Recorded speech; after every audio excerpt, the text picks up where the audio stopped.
আসসালামু আলাইকুম। স্বাধীন ওয়াইফের পক্ষ থেকে আপনাদের সবাইকে শুভেচ্ছা এবং স্বাগতম। আজকে আমরা একটা নতুন ভিডিও নিয়ে এসেছি।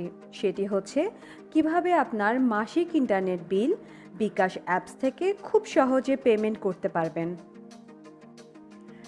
এমনকি আপনার ব্যবহৃত অ্যাকাউন্ট অথবা আইডিটি যদি বিলিং ইস্যুতে বন্ধ হয়ে থাকে, সেক্ষেত্রে পে বিল দিয়ে পেমেন্ট করার সাথে সাথে আপনার অ্যাকাউন্ট অথবা আইডিটি স্বয়ংক্রিয়ভাবে সচল করতে পারবেন এবং আপনার নিবন্ধিত কন্ট্যাক্ট নাম্বারে বিল পে সংক্রান্ত একটি কনফার্মেশন এসএমএস পাবেন।